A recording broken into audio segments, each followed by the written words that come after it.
ምዕራፍ 12 ኢየሱስ ብምስላታት ገይሩ ከም ዝኽብሎም ጀመረ። ሓደ ሰብኣይ ወይኒ ተኸለ፣ ሓጹር ገበረሉ፣ መሓምተል ኸኣ ኹዓተሉ፣ መሓለዊ ዋላውን ሰርሓሉ። ንሓረስቶት ድማ ብመገስ ሂብዎም ገሸ። ግዜ ፍርያት ምስ በጽሐ ካብቲ ኣታኽልቲ ወይኒ ፍረ ከምጽኣሉ ናብቶም ሓረስቶት ኣገልጋሊኡ ለኣኸ። ንሳቶም ግና ሒዞም ገረፍዎ፣ ጥራይ ኢዱ እውን ሰደድዎ።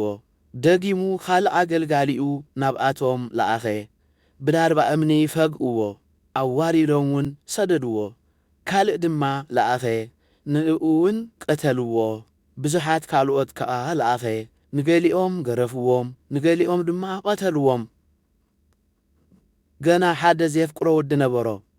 ኣብ መወዳእታ ኸኣ ንወደይሲ ይሓፍርዎ ግዲ ይኾኑ ኢሉ ናብኣቶም ለኣኾ።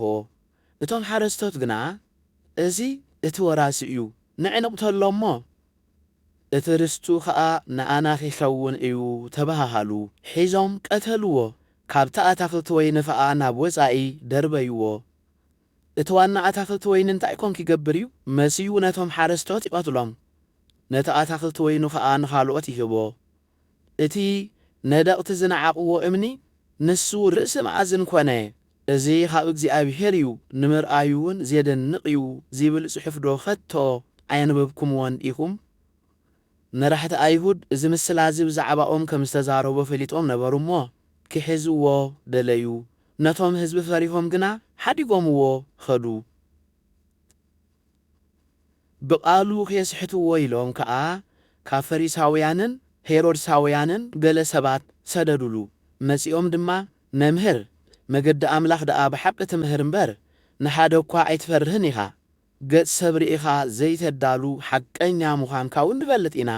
ንቄሳር ግብሪ ምኽፋልሲ ግቡእ ድዩ ወይ ኣይፋሉን? ንኽፈል ዶ ኣይንኽፈል በልዎ። ኢየሱስ ድማ ግብዝናኦም ፈሊጡ ስለምንታይ ትፍትኑን ኣለኹም?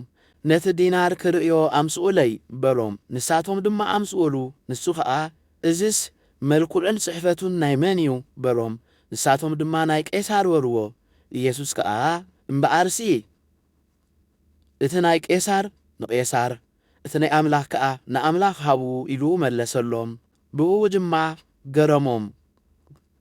ትንሣኤ ሙታን የልዎን ዚብሉ ሰዱቃውያን ከኣ ናብኡ መጹ።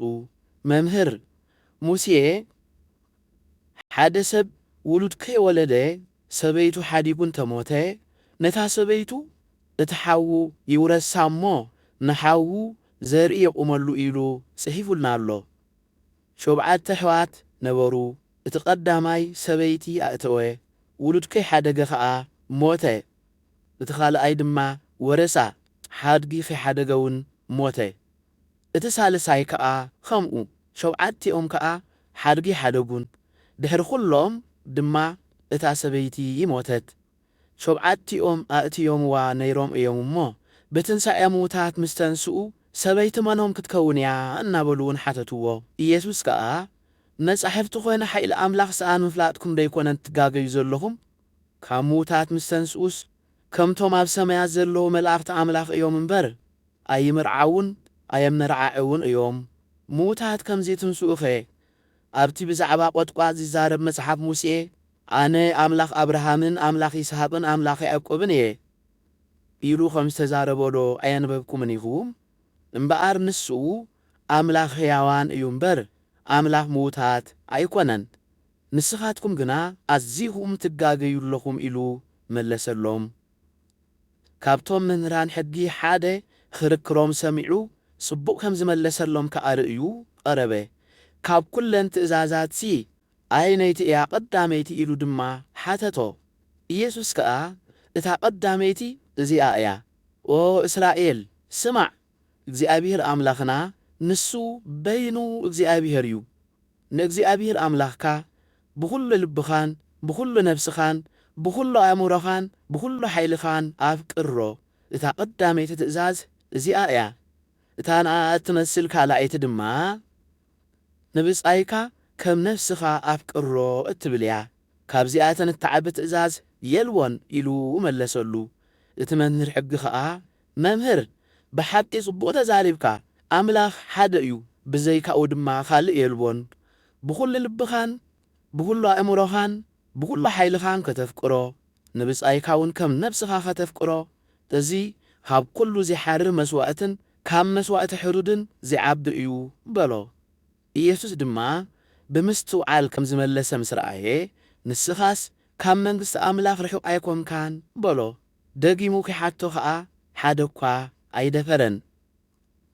ኢየሱስ ኣብ ቤት መቕደስ ክምህር ከሎ መምህራን ሕጊ ከመይ ኢሎም እዮም ክርስቶስ ወዲ ዳዊት እዩ ዝብሉ?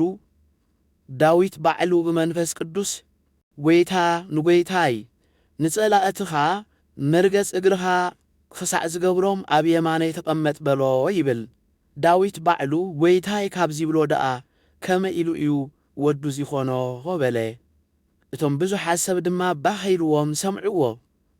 ክምህሮም ከሎ ኸዓ ካብቶም ነዊሕ ቀሚሽ ተኸዲኖም ዝዞሩን ኣብ ዕዳጋ እውን ብኽብሪ ሰላም ክብልዎም ዝፈትውን ኣብ ቤት ጸሎት ኣይሁድ እውን ዝለዓለ መንበር ኣብ መዓዲ ዝኸበረ ስፍራ ዝደልዩ መምህራን ሕጊ ተጸንቀቑ። ንሳቶም ኣባይት መበለታት ዝብዝብዙ ከየምስሉ ኸዓ ጸሎት ዘንውሑ እዮም እሞ ዝገደደ ፍርዲ ክይቅበሉ እዮም በሎም። ኢየሱስ ኣብ መንጽር መቐበል ምጽዋት ተቐሚጡ እቶም ሰብ ኣብቲ መቐበል ምጽዋት ከመይ ገይሮም ገንዘብ ከም ዘውድቑ ይርኢ ነበረ። ብዙሓት ሃብታማት ከዓ ብዙሕ የውድቑ ነበሩ።